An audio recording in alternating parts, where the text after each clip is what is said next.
Last ടൈമിൽ കേക്കൊന്ന് മാറിപ്പോയാൽ എങ്ങനെയിരിക്കും? അങ്ങനെ ഒരു സംഭവമാണ് ഇന്ന് എനിക്കുണ്ടായത്. ബോട്ടം ലെയർ കൊടുക്കാനുള്ള കറക്റ്റ് ഡമ്മി സൈസ് കിട്ടാത്തത് കൊണ്ട് ആ പ്ലാൻ ഉപേക്ഷിക്കേണ്ടി വന്നു.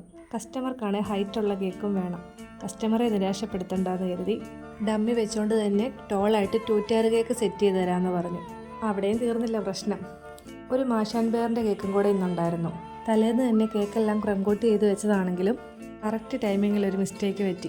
ഡമ്മിയുടെ മുകളിൽ കയറ്റി വെച്ചത് നമ്മുടെ മാഷാൻ ബെയറിൻ്റെ തീം സെറ്റ് ചെയ്യേണ്ട കേക്കായിപ്പോയി.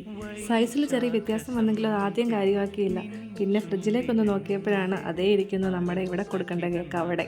പിന്നെ ഡമ്മിയുടെ മുകളിൽ നിന്ന് മാഷാൻ ബെയർ തീം സെറ്റ് ചെയ്യേണ്ട കേക്ക് എടുത്ത് മാറ്റി നമ്മുടെ വെക്കേണ്ട കേക്ക് തന്നെ സെറ്റാക്കി വെച്ചു. ഇങ്ങനെ ചെയ്തതുകൊണ്ട് തന്നെ നല്ല ടോളായിട്ടുള്ള കേക്കായിരുന്നു. ആ കൂടെ തന്നെ കപ്പ് കേക്കും പീസ് കേക്കും കൊടുക്കണമായിരുന്നു. 1 kg കേക്കിൽ 48 പീസാണ് കട്ട് ചെയ്തെടുത്തിട്ടുണ്ടായിരുന്നത്. ഈ കേക്ക് ഡെലിവറി ചെയ്യേണ്ടത് കൊണ്ട് തന്നെ മാഷാൻ ബെയറിൻ്റെ കസ്റ്റമർ നേരത്തെ വന്നു. അങ്ങനെ 10 മിനിറ്റോളം കസ്റ്റമറെ നിർത്തിയിട്ടാണ് നമ്മൾ ആ കേക്കൊന്ന് സെറ്റ് ചെയ്ത് കൊടുത്തത്. ബട്ടർഫ്ലൈയുടെ വലിയ വിങ്സും കൂടെ സെറ്റ് ചെയ്തപ്പം പറക്കാൻ റെഡി ആയിട്ടിരിക്കുന്ന കേക്ക് പോലെയായിരുന്നു നമ്മുടെ ഫൈനൽ ലുക്ക്.